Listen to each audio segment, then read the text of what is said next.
Good morning. Good morning, Patrick. Hey, we have Patrick, Jim, and David and Leah as speakers, panelists. Leah will kick us off, and I guess we'll just give one more minute for other people to join. Um, Welcome to the Organic Dry Bean webinar focused on Roller-Crimper research and market opportunities with the Organic Market Development Grant and the Western SARE grant.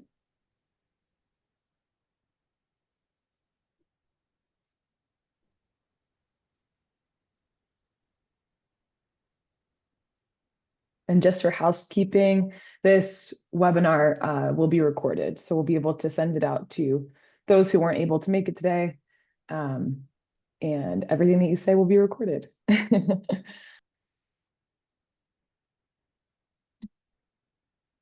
No pressure.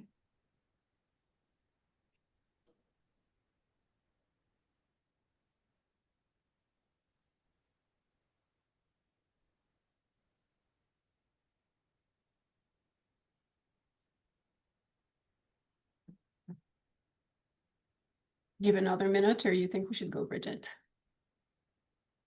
I think we can get started. Yeah, thanks, Leah. Awesome. Well, thank you so much, Bridget, for the housekeeping, and thanks, Rodale Institute, for providing the infrastructure, communication, and all for today's webinar. So my name is Leah Verik, and when this project started, I was working with Rodale Institute as an organic consultant here in Colorado, and I've moved on to a new position since then, but I hope to continue to stay engaged with this project as much as possible, because it's great people and great work. So today we're going to talk about two different projects. Bridget, if you want to go to the next slide. First, we'll be talking about a Western SARE funded project that we started in the fall of 2023. Yeah, I'm not sure what we're 25 here, sorry. So the project has been going on for a full year already, and I will be touching on the results of 2025-2024 growing season, and then we will talk about the plans for the future, and then Bridget, who will introduce herself as she starts the second part of the webinar, which will be talking about another grant-funded project funded by the Organic Market Development Grant. That is more about processing the crop versus the Western SARE is about producing the crop. Next slide. A little bit of background here. You can see we have a number of panelists. So on the project team for the Western SARE grant, we have David Harold, who is the farmer in Olathe, Colorado. And so all the research is taking place on his farm. Patrick O'Neill, who is also here on the panel, is an agronomist with David, has been working with David for a number of years on his farm to help fine-tune and improve his cropping systems, and myself, located in Boulder, Colorado. And we had some support from Bridget here, helping bring the whole team together, helping manage the logistics, and also helping collect data in the fields with me in the summer. Then we had Doug Dean from Colorado State University, who provided those great drone photos, which are really pretty and I think kind of tell a good message on how research plots look like from above. And then Brad Thompson from Colorado State University, who is located at the research station at Hotchkiss, Colorado, who also helped with data collection last year. Next slide. So as I was mentioning before, this project is all funded by the Western SARE. SARE is Sustainable Agriculture Research and Education. They offer multiple types of grants, and we then applied in the fall of 2023 and got funded for $25,000 to pursue a research project on adapting organic no-till systems common in the Midwest and Northeast to the Western Slope region of Colorado. So I guess a little bit of background on this. Prior to moving to Boulder, Colorado, I lived in Wisconsin, where I worked pretty heavily on organic no-till soybean systems. They work pretty well there, but obviously, and I will go into details on that, the climatic conditions are quite different in Colorado and on the Western slopes more specifically. And David had done some work on it with Patrick on his farm, trying to adapt those no-till systems to more of an arid climate, not rain-fed, but irrigation-fed. Had gotten some ways into adapting this system, but still a lot to learn. And I think there will be a lot to learn still after this project, but hopefully we get some good learning out of it. So a few things we wanted to determine as we got started. We wanted to know what the optimal planting dates of the winter cereal grain. And if you're not familiar with the system, hopefully will start making sense a little later when I go into how it looks like step by step. But so the winter cereal grain is the cover crop in which we plant the crop. And the planting date will determine how well it will grow and how big it will grow and how much it will suppress weeds. So we wanted to see what would be the best timing of planting. We wanted to see which variety and species worked the best in David's specific condition. And then we wanted to compare the no-till system to a full-till pinto bean growing system in terms of water use efficiency, in terms of weed control, and in terms of crop yield. Next slide. A little bit of context for those of you who are not familiar with Olathe, Colorado. So again, it's on the western slopes of Colorado. You can see on the map there. And a few important facts on the climate of Olathe, if you're not from the area, which I wasn't when we first started that project at all. I guess in short, it doesn't rain much, if at all. You can see I drew, I don't think I think the 1 inch, my lines here are completely off. So my 32 Fahrenheit line and my 1 inch precipitation line are totally out of whack here. But if I remember well, I think August, if you see the precipitation in August, that would be about 1 inch. So most of the time they get less than 1 inch a month. And those are historical averages from Colorado Ag and Meteorological Network. Obviously, they don't get that every year. You can see that the moisture comes usually in August, July with the monsoon, and they don't always catch the monsoon rains. So pretty dry climate. You can also see, so the 32 Fahrenheit, again, is not at the right spot. You can see that the low temperature in April on that blue curve is around that 32 Fahrenheit spot. So you can see that the growing season is also pretty short, in addition to being pretty dry. So average rainfall of 8.4 inches. The last frost would be around May 10, so we're still not out of the woods as far as frost goes. And the first frost, October 5th. Compared to the climates I used to work in with the no-till system, we have probably 3 or 4 times the moisture. And usually we have a similar growing season because we're further north. And here the altitude is causing the shorter growing season in Olathe, which is at about a little bit above 5,000 feet of elevation. Next slide. So what does it look like? So again, for those of you who have never been exposed to the roller crimping cover crop system, the system is in the fall prior to the crop you want to grow, you drill a cover crop. And then in the spring, when it comes time to plant, you plant your crop directly into the cover crop that is crimped for termination, either at the same time, a little bit before, or immediately after planting of the crop. So the way it went for us specifically in the 2024 growing season, around September 20th, which I believe is a good time to do it, all the winter cereal cover crops were drilled. I will go into details on what species and varieties we grew for that growing season. And then over the winter and the early spring, Patrick, Bridget, myself did a good amount of winter cereal cover crop growth assessments. So looking at how many tillers, how many plants were established, and how they were looking through the winter, because the biomass of the cover crop is going to determine whether the weeds will be suppressed properly or not, or will help determine that through the growing season. Fast forward to May, it's good to do a cover crop biomass sampling. At that point, that's when we did it in May 2024. It was David and his crew. And then June 5th, when the cover crop is at anthesis, which is the flowering stage of grasses, we crimp, as you can see the third picture on the bottom. we crimp and plant in that cover crop. So it just looks like planting a crop in a big amount of straw, which if you're in a vegetable system, you're pretty used to doing that, not really in the crop system. And then we did a stand count mid-season, 40 days after planting. And finally, we did a hand harvest followed pretty quickly after, I believe, by a combine harvest of the entire field on October 9. So the bottom photos are just illustrating, you can see the stand of one of the cover crop in the first photo. That was a medium, I would say, level stand. You would want it to be a little thicker than that at that time of the year. I think that photo was taken in April.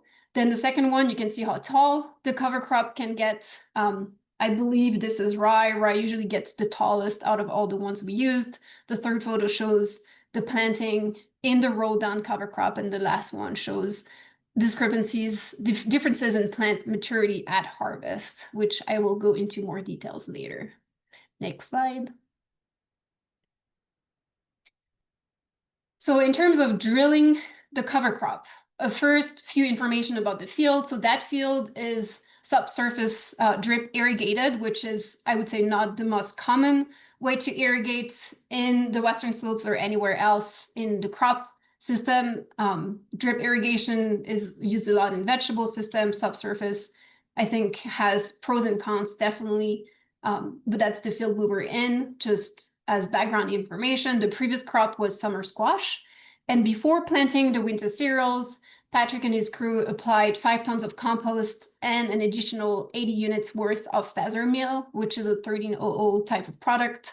And that is in order to give, it's counterintuitive to put fertility on a field that will be growing a legume that usually is able to feed itself, but that is to feed the cover crop, because the cover crop is 100% of your weed control in that system. There is nothing else that is done to the system to control weeds after that.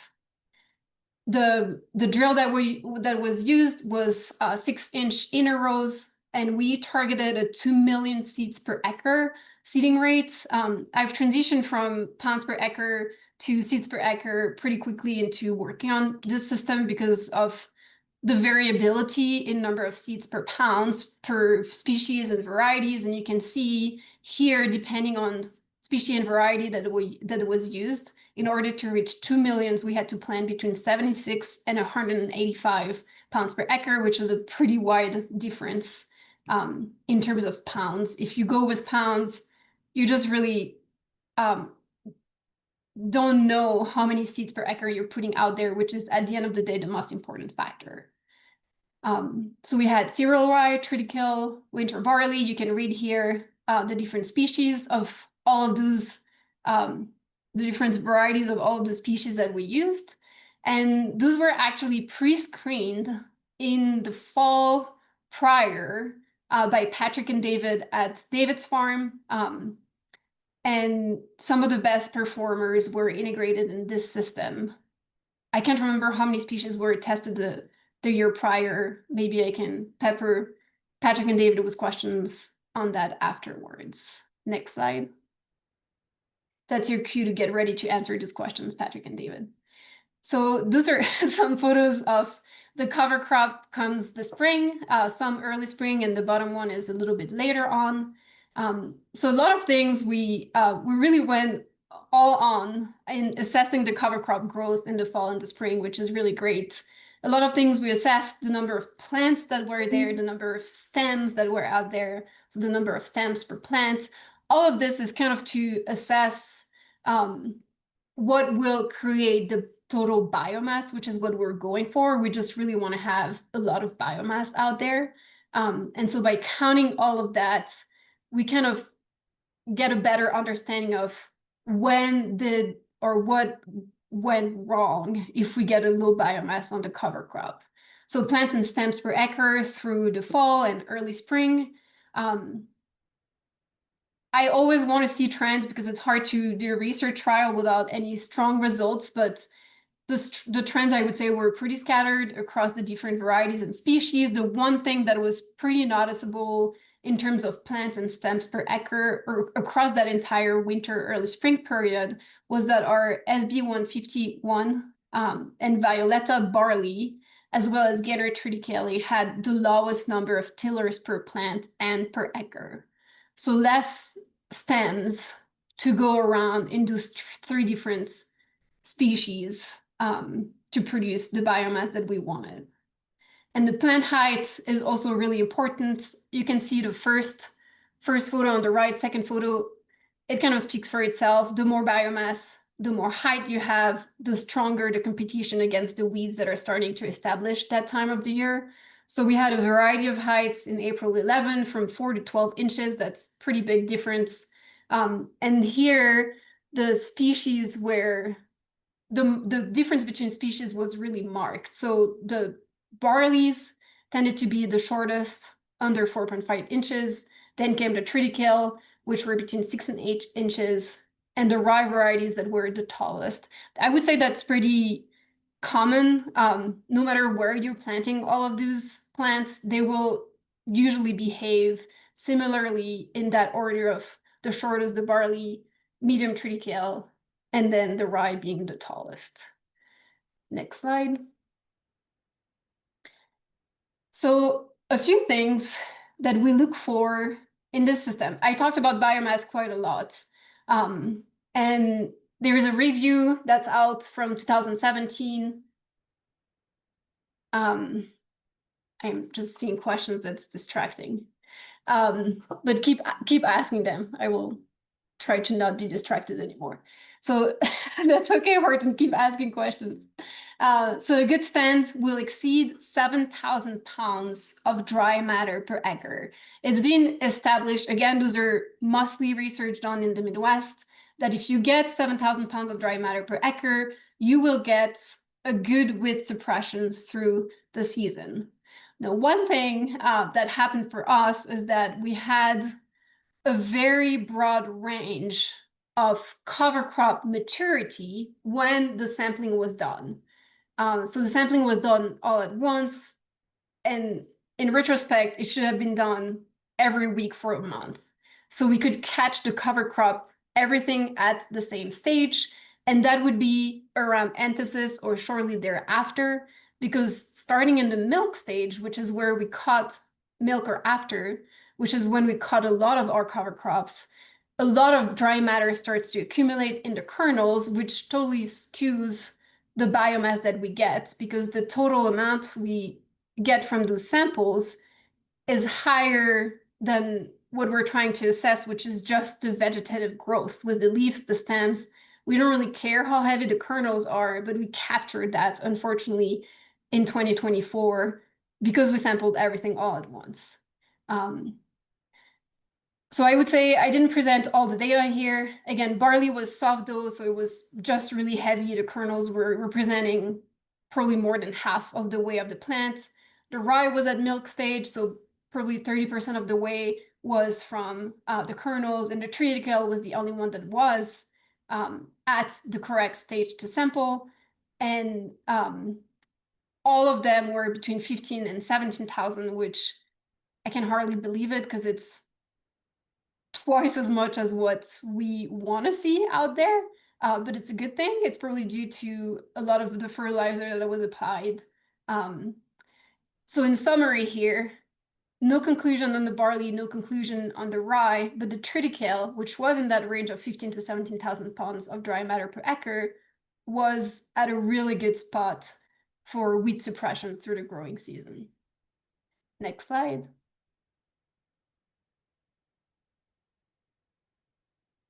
So this is some photos and videos of the crimping of the cover crop. If you've never seen it done, it's, I think, a pretty satisfying farm activity. I probably don't only speak for myself when I say that it's pretty mesmerizing to look at that cover crop being rolled down under the Roller-Crimper.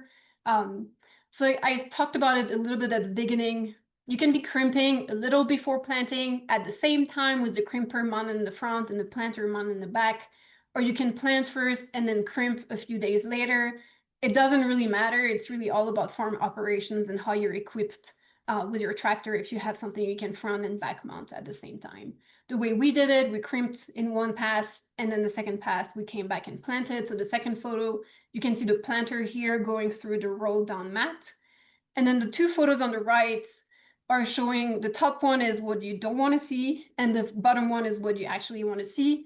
The top one, you can see the furrow stayed completely open, so that is not really good for the beans that are there. It opens up room for disease to come in, for the crop to desiccate much faster if it becomes dry, so on and so forth.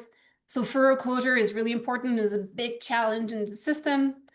Thanks to the help of Lowell King that you see on the photo in the middle, we did a bunch of adjustments on the planter as we were going and ended up getting better closing on the furrow. The thing is, the conditions will vary through the field pretty quite a lot, and so you would be adjusting your planter every 500 feet if you wanted every piece of the furrow to be closed, which again is a big issue with this system in general. And the planting population of the pinto beans here was 100,000 seeds per acre. Next slide.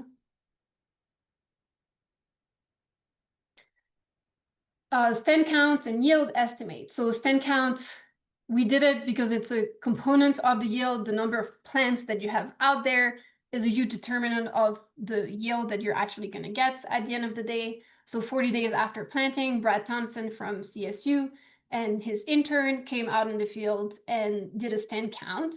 And so they saw between 57 and 67,000 plants per acre, which out of 100,000 seeds per acre population is a 57 to 67% germ and establishment rate, which is in this system is pretty common.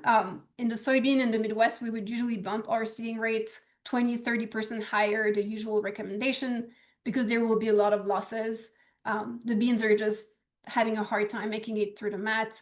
Pinto beans being even weaker than soybeans are at that. It was all of it pretty even between all of the crop varieties.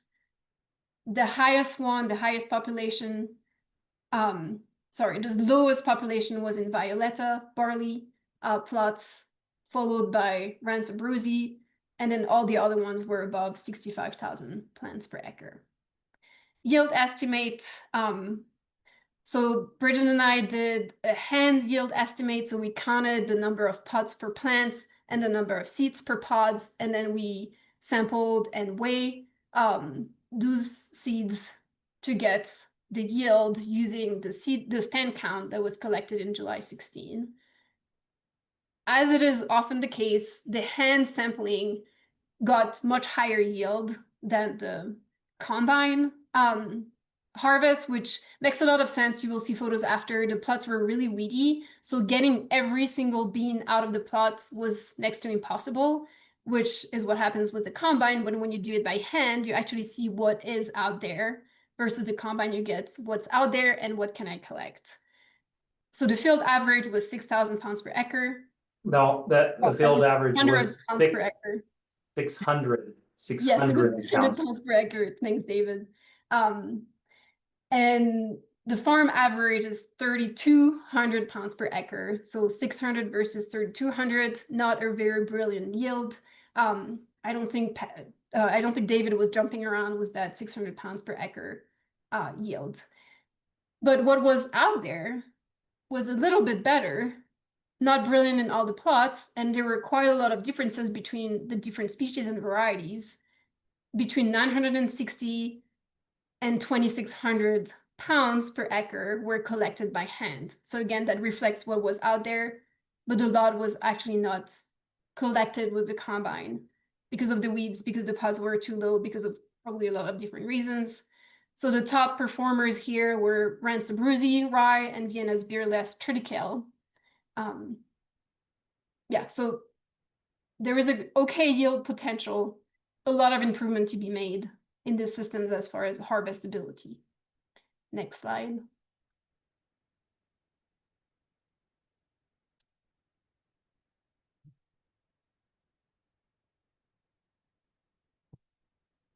So I talked about the stand count, and I believe Patrick took that video where you can see pretty obviously that some of the beans are on top of the ground, they're not germinating, they may never germinate, and you can see some of the beans are actually already growing, they're well implanted, so that will affect the stand pretty significantly. And then it will also affect the stage at harvest, which you will see on the next slide. So those are photos taken by Brad when he did the stand counts. I think had I seen the plots at that point, I would have probably given up on them and thinking that nothing was ever going to grow in them. It's pretty weedy. In places where it's not weedy, on the top right corner, the beans are pretty chlorotic. So they're missing some nutrients, or the soil is too cold, not sure exactly what was happening. And as a comparison, Brad took a photo of the beans that were across the road from those no-till beans, and you see them already perfectly established, really nice, green and bushy. Next slide. Was there another photo slide? Oh, I forgot one, sorry. Well, you won't see the difference. I guess there was a difference in bean stage. On one of the slides earlier, you could see that on October 9, when Bridget and I did hand harvest, some of the beans, you don't have to go back, that's okay. Some of the beans were totally green. They were probably never gonna ripen before freeze. And some of them were completely desiccated, totally ready to harvest. So that's caused by the difference in establishment that you could see on the video in the previous slide. Little wrap up on 2024. So I color coded what went really well, what went okay, and what we didn't do or didn't go well. So first, optimal planting date, we just didn't compare two different planting dates, which is okay. And then for best performing winter cereal grain to use, we did again a really great job assessing the stand in the fall and early spring. But then we would have had to be out there every week to collect the biomass sample for them to be accurate. So that's not really reliable data. And then in terms of difference between tilled and no-till pinto bean system, we didn't do the water use efficiency, and the wheat biomass was also not collected, but we got some pretty good yield data and some pretty good insight on harvestability being a big issue in the system, with the discrepancy between the hand yield estimate and the combine field average. And another thing that I think went really well this year was the community engagement. So we had a webinar around this time last year, and we had, you could see the drone photos. I guess you can go to the next slide. Oh, no, sorry. We had a good amount of community engagement. We had a good field day when we were crimping and planting. I think it was exciting. People could see what was going on. And yeah, and then we have this right now. Next slide. If you want to keep searching for, so we had to report all of our results, and I did a month ago report what we had found. So if you want more details, all the data tables are in our project report. So if you go on the SARE website, you can go in project, search project, and then if you just type the FW23424 number, you will find the Roller-Crimping cover crop project, and you can see all the details on it, and keep updated with it as the year goes by. We're gonna have to turn in a report probably this fall or this winter as well. And yeah, so that's it. This last photo again is the drone photo. You can see pretty well the plots and the difference in the cover crop stages at that point. The stuff that's yellowy brown is probably the barley that was much more mature than the rest. You can see us gathered in the field, and you can see the two tractors. So the tractor that's on the bottom here is just continuing to crimp. So the right side of the field is already crimped, the left side is not. And in the back, you can see the tractor that's coming to plant the beans into the stand. Yeah, so now I'm going to pepper David with a few questions. So if you want to unmute yourself, Patrick and David, seems like you're together now. So this project was started not from scratch. It builds from your past experience with the system.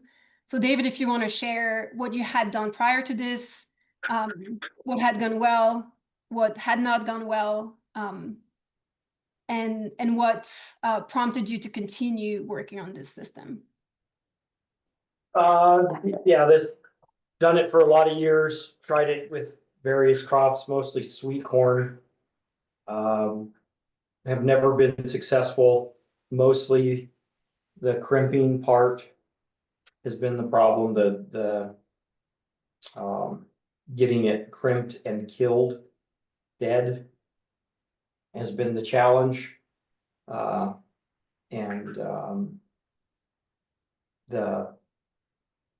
Roller-Crimper was self-built by using Rodale's Jeff Moyer's plans. Yeah, homemade deal. The termination of the cover crop has been problematic because when we're ready for sweet corn planting, usually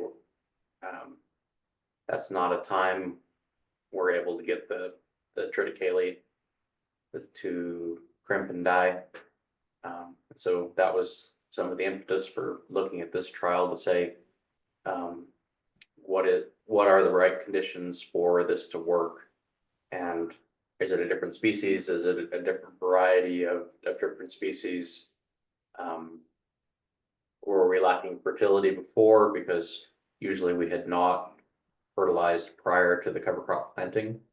And so these were open questions in David's system to know why have we failed so often before. Yeah, so I guess that's why the barley came into play, because you wanted something to mature earlier that would sync with the corn better. Correct. Yeah, that's why we chose barley. Looked for varieties that were claimed to be earliest heading, earliest flowering. Barley flowers in the boot stage, about 50% flower expected at boot stage. So that's why we included barley. We were curious if different varieties of rye or triticale would be at anthesis faster, give us more biomass. So we did a screening of different varieties of all these three species to try to find the fastest to head, and those are the ones that we included in the plots. Nice. Okay, and so in 2024, in this trial, obviously the crop was different. You had never planted pinto beans in the rye. I think that was probably pushed by myself a little bit. In my mind, the compatibility is better with a pinto bean, a legume with a grass, than corn, which is a grass on a grass. But outside of the crop, what, Patrick and David, what was different in 2024 compared to what you had seen before? Did something went better? Did something go worse than in the past? What are your thoughts on our 2024 experiment? I think because we pushed so much higher the plant population in these trials than we'd ever used before, that was something that we got to experience. We did not use 75 pounds or 100 pounds of the VNS triticale, which was David's standard practice on many of his acres. We used a considerably higher rate, if I remember right, for that particular variety in the trial, and then everything else was we tried to peg it to that 2 million seeds per acre, so that was something notably different, was how much establishment we got in the springtime, how much biomass was generated even prior to heading. Because what rate were you using in the past? I think we were ranging between 75 and 100 pounds of triticale of the VNS. Okay. Anything else that you saw in 24 compared to the past? Yeah, together with the high rate of seed, we David invested in the fertility component and how quickly that will break down and become available fertility for the crop that follows is an open question, because we do have a large biological mat. It's not there anymore. But it's not there anymore. The biological mat. Where did it go? It's in the soil, Oh, so very quickly it disappears. It got a little help with tillage too, but, it's not there. so how fast that'll break down, the use of the heavy compost application, heavy for our region, and additional feather meal, that was something, unusual for David's system. But Yeah. that we did deliberately for this trial to know, effectively what we wanted to do was eliminate the possibility that we had poor biomass development because we were lacking fertility ahead of time. Yeah. Yeah, the cost of input in this system is a little bit outrageous compared to what someone would normally do. Someone would not put that much compost in feather meal. As Patrick mentioned, this was really for the purpose of the experiment. It's not a usual practice for David and Patrick to put 5 tons of compost in 80 units of N through feather meal, which is a pricey product, before planting pinto beans. Anything else that are learning, either positive or negative, from 2024 that any learnings other than that? Just following the bean planter, the mere presence of a really high biomass, lush grass cover crop, did not, and well aggregated soil did not automatically make for a crumbly soil, a soil that would easily flow back in following the planter. So compaction is a problem that we face commonly on David's farm, and we've got a variety of theories as to why it is such a problem, but especially with reduced tillage systems, and especially where we've had interactions with cattle on the same land, and buried drip in this instance. So we have more limitations on how much disturbance we can do to resolve compaction once it establishes. But just following the planter, watching how much adjustment was required in order to get it to work well, and looking at the eventual stand counts, at a 60% stand, which is really poor for a pinto bean field.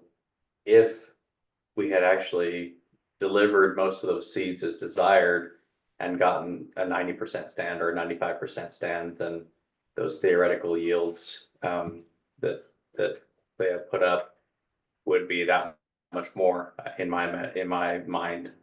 And so it's curious. I think that's the biggest limitation is we saw huge biomass and coverage potential from these different treatments to affect weed control.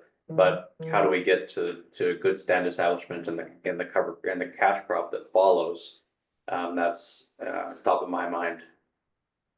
Right, yeah. And so on the compaction issue, I don't know, Patrick, if you've returned to that field yet, but in my experience, the compaction is usually greater during the growing season, but the following year is when you can see much looser soil from having the cereal grain there all season long. So I don't know, David, it seems like you have been there.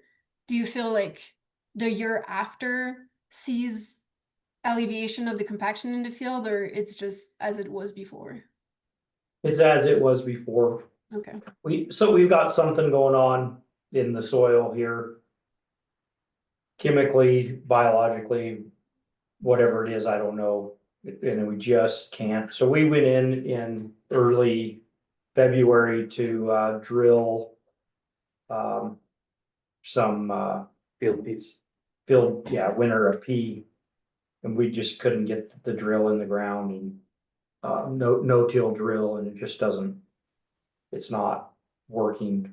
So we had to go in and rough it up and get it soft enough to get the peas drilled at a depth that's doable, and that's consistent across my farm.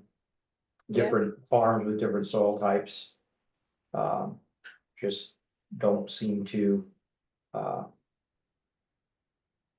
put up with the, I don't know, it's just gravity sucking it, pushing it down. Or if it's, the water is so abrasive that it's pulling the soil structure apart. And it's generally a 2 to 3 inch layer on the top, Mhm. and then under that, it's beautiful. So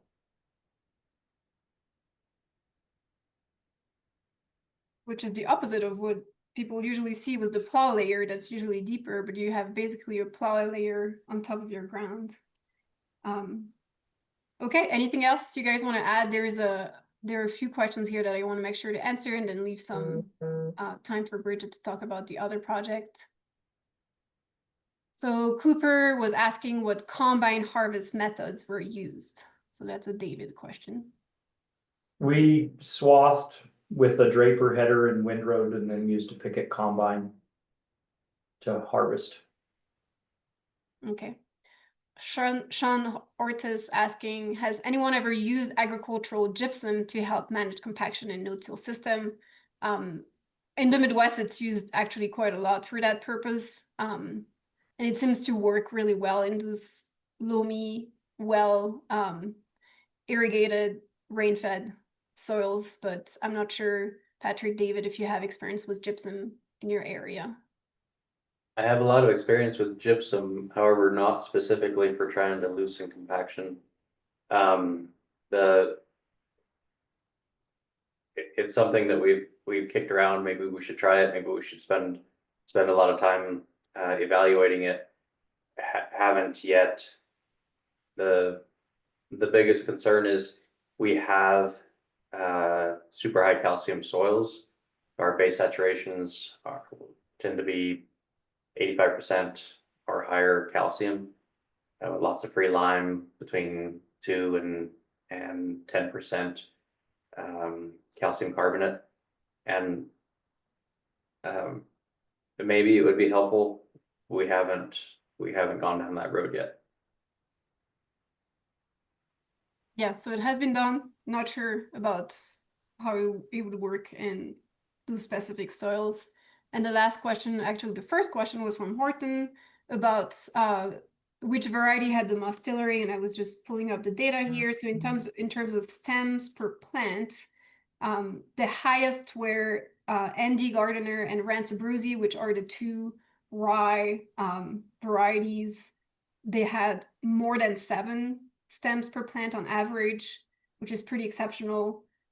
And then just under that were FX 1001, which is a triticale, VNS Burles, which is also a triticale, and then Violetta barley had between 5 and 7 tillers per plant.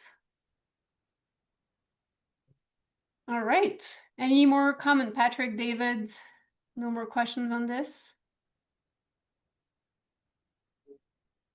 Good. Well, Bridget, take it over. Great. Thanks, Leah. Thanks, Patrick and David, too. And I might be bringing in Jim and David and Patrick if you have anything to add for this next part of our webinar today. So we talked about production and the trials to refine and better understand what's possible for organic pinto bean production. And this is the Organic Market Development Grant is focused on increasing processing capacity and access to organic markets.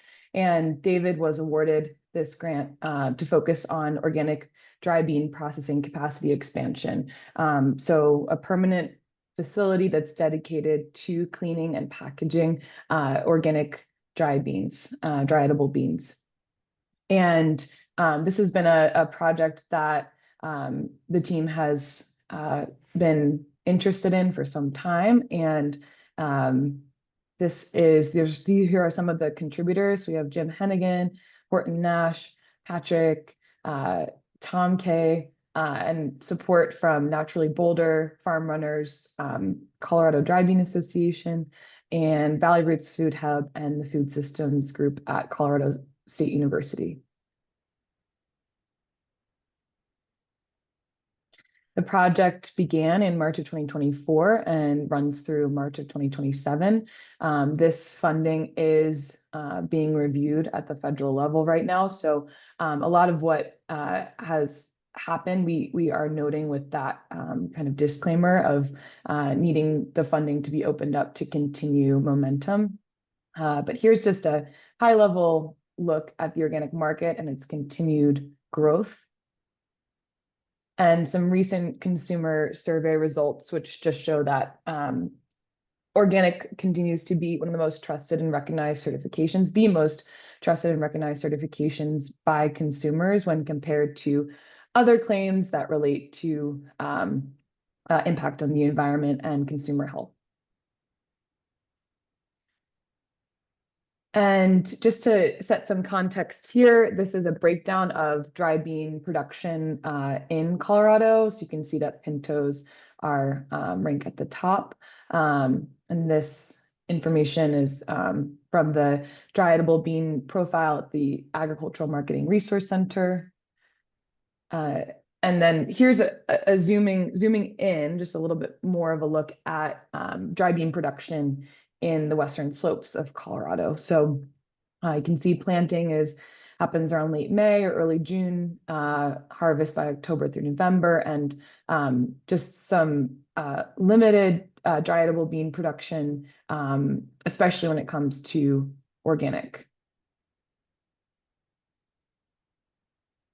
So the goal of this project is really to increase opportunities for organic markets access for farms in the region and an incentive to transition to organic. And a permanent facility allows for different standards and certifications like food safety plans to be put in place to be able to meet the specs of buyers such as CPG brands. And some of the factors that were impeding this access were the distance to a certified organic facility. And these are another element that opens up opportunities is nimble packaging. So the ability to pack in 1 to 20 pound packages allows for a higher return, higher unit prices to David and to other farmers who might be interested in working with David and processing, cleaning and packaging through this facility. These are the plans for the equipment and the estimate of volumes that would run through this facility. And this is all kind of addressed through the business plan and market plan as part of the Organic Market Development Grant.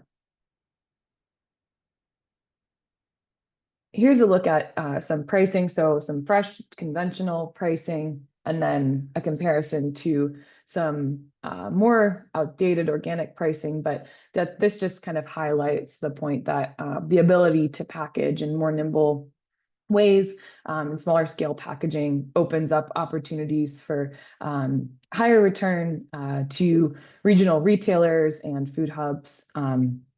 And that brings us to the opportunity at hand, which is there's funding through this grant for jobs to join the effort. So quality assurance and marketing coordinator and a project manager. And Jim Hennigan has been instrumental in managing the project in the interim. There's opportunities for those who are interested in growing organic dry edible beans. So those growers who are conventional but might be interested in transitioning, those who are actively transitioning, and those who are certified organic. And then buyers. So we've connected with buyers in each of these different categories, as I mentioned, retailers, wholesale ingredient suppliers, food hubs, and consumer packaged goods brands who have demonstrated interest, and the potential for this facility opens up those solid, lasting connections. Anything that you want to add, Jim, Patrick, or David, about the Organic Market Development Grant?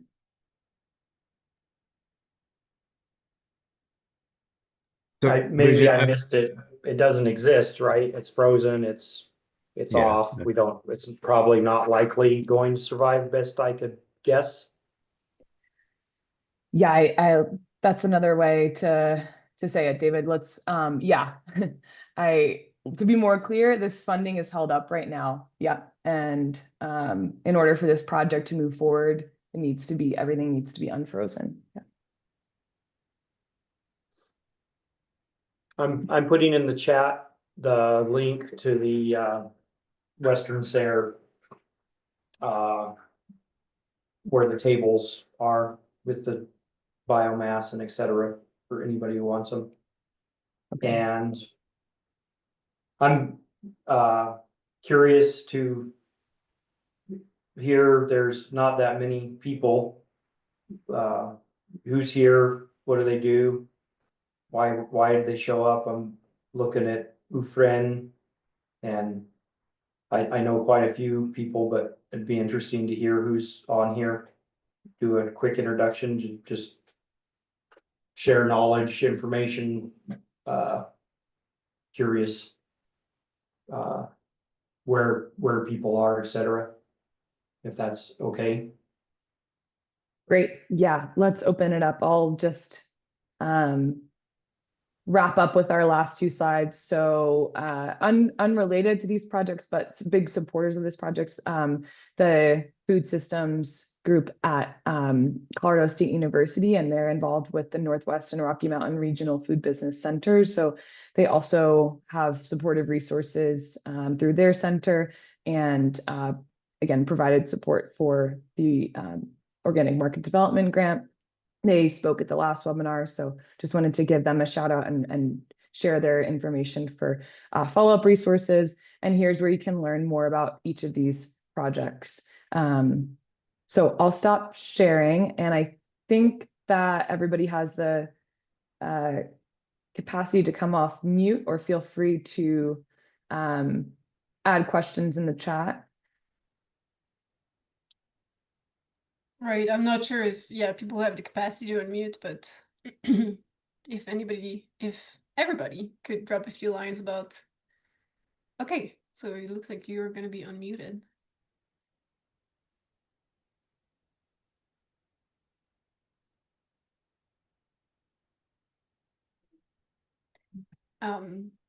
Yeah, Efren, you unmuted, go for it.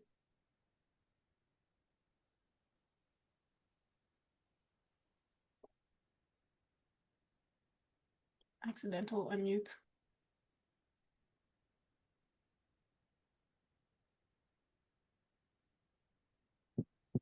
Hello, anybody can listen to me? Yeah. Okay. Yeah, my name is Ufren. I work for Anson Mills, and I'm in South Carolina. So it's really interesting about the beans, but for us it's a little difficult to grow in South Carolina, but we tried to grow it because our growing season for beans is it's not long because the heat. July to August, we are talking about over 90s, 100s. So the pollination is our problem. All right, thank you. Thank you, friend. Thank you. I'll put the link to Anson Mills in the chat. David, if you see names that you don't recognize. Yeah, so I see Susan Infeld is from Marcus Divisions with the Climate Smart program, which I think is now questionably in existence also. But good. And yes, Samantha Kilborn, Steve Keener. Samantha Hillborn is with Rodale. She's a consultant. Oh, okay. So, Sean Ortiz asked questions. Steve Keener, Jada. I see Horton left, but I knew who he was. Cooper, I know who he is, but might be. Yeah, if anybody wants to. yeah, Sean Ortiz. What brings you here? Oh, Horton's still there. Hey guys, I'll just go ahead and unmute. First off, thank you for putting this together. I think this is really exciting. And I'm just here to learn as much as I can. I'm actually here in Montrose as well. I'm not too far away from Tuxedo, and I'm a big fan. I love the work that you guys are doing. Been eating your guys' sweet corn for a long time. And yeah, I'm with a company called EcoGem. And so we're actually headquartered here in Colorado as well. But we provide agricultural gypsum to farmers. And so I've been connecting with folks, especially on the Western slope, and just seeing I'm if we on a can be a webinar. resource. What? Hello? Go ahead. I think Oh, okay. I accidentally. apologize. No worries. Oh, and I just wanted to, yeah, just make sure to be a resource for producers out here, and just hoping to grow the use of agricultural gypsum here in the valley, as well as all over Colorado. We've been helping quite a bit in the. I saw that you were from Alamosa, as well. Quite a bit in the San Luis Valley for potatoes here this season, and yeah, just trying to learn as much as we possibly can about how to best support the industry and best support producers and help out. Thanks, Sean. I think the other name I don't recognize is Steve Keener. If you want to introduce yourself and tell us what brought you here.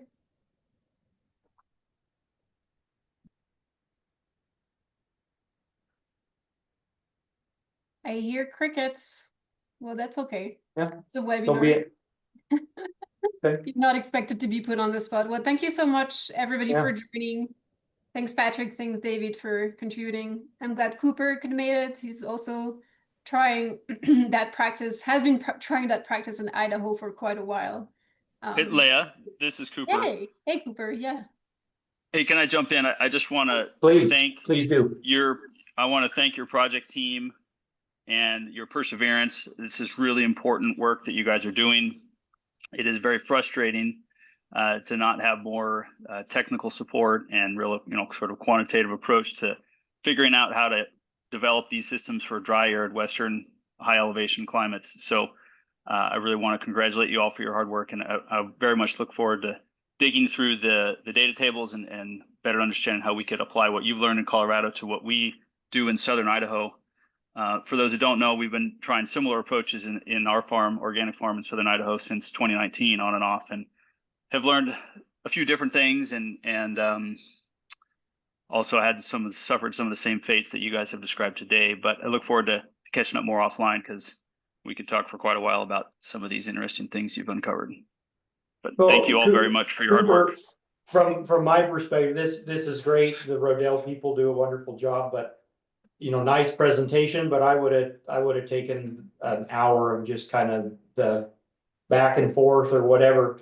I don't know if we want to set up a follow-up, Bridget, or I've been wanting to get in touch with you, Cooper, for a couple months now, and just can't seem to find the time to look up your contact info and call you. But I think it'd be worth another shot of a little more informal, Yeah, that'd be great. I'd be definitely open to that. Chat session, share screens, look at the data, think through it. Yeah. What did we do wrong? How can we do it better, et cetera? So I see Steve is unmuted as well. Do we have a hard stop for, like, the Zoom meeting has to end at a certain time, or can we keep? No, Steve, you can go ahead. Yeah. Oh, I'll introduce myself. I have an organic farm up here in Wellington where we've grown pinto beans in the past, but the market kind of dried up. So kind of got out of it. This piqued my interest because getting back into it, one, because we've kind of lost a lot of options for spring crops. And so this was always a good crop in the past, but the one thing that always scared us off was we used a lot of manual labor for weeding, which is very expensive. And also, I don't know if that market's going to be available here in the future to find, people that are going to do that. So, hesitant to get back into pinto beans because they can, the weeds, at least for us, were tough to manage and very expensive. So you had a lot invested in the crop when it came out. So I like this option as well. The one problem we have in Wellington is we don't have access to water year round because we have to lease it through the city of Fort Collins. And I think they turn it off usually around September, October, depending on water supply. so that's why I was interested in this and my history with pinto beans. And we've also tried garbanzo beans, which was even a little tougher because the canopy wasn't as good as pinto beans to suppress some of the weeds. But again, those are two markets that, because you can't keep growing corn. And spring wheat doesn't do that well here either. So we're running out of options. Hey, David and Patrick, do you guys have any comments since you ended up with, it sounds like significant biomass? Did you have any comments on what that did for your weed suppression? Yeah, sorry for the air raid siren. I'll let that. Yeah, I can't hear it on my end, so you're good. But it is lunchtime. Yeah, it's a when I've started doing this, the weed suppression is great, but that was not as much the goal as it was to take advantage of the ground cover and some moisture savings, soil building, and obviously the weed situation would be good to have that, but cover. But we definitely saw with the heavy planning, organization, heavy fertilization, we had really, it was a great field of grain. Annual weeds were near non-existent. The annual weeds that were there were stunted and 1 inch, 2 inch, spindly, small weeds when we roller crimped. The bindweed was yellow and not doing well. A few places it climbed up the canopy and was halfway decent. But still it hurt it. But when we rolled that down, and you saw that in the pictures, the perennial bindweed, I mean, it ruined us. And the organically and where we are on the farm, when we got certified organic 20-ish years ago, more than that, we farmed conventionally with organic certified inputs, so we plowed, we put, replaced nitrogen, synthetic nitrogen for chicken manure. And I would say things went better than that. I think my best yielding pinto beans on the farm ever were organic pinto beans. They out yield my conventional pinto beans 6 ways to Sunday, using chicken litter and full tillage. And we had a really good system, but we weren't building soil and we weren't conserving water, a whole lot of reasons why I didn't want to continue down that path, but it was good. And the no-till roller crimping system has been something I've worked on as I've made bindweed a worse problem to deal with since I quit doing the tillage. So we've got a lot of years of trying to do the right thing by the soil and the water conservation, but that's made our perennial weed problem worse. And so now I think I've got some solutions for doing that, like the roller crimping. It's very obvious that the winter cereals can help compete against perennials, but it's probably going to take me a decade to get them kind of back semi under control. Yeah, and I would say the issue with perennial weed is something that's also in the Midwest, which Canada thistle is our #1 with crabgrass as well. Those no-till systems are just never going to stand a chance because the no-till is where those perennials just thrive. So they're always going to be an issue when you reduce tillage.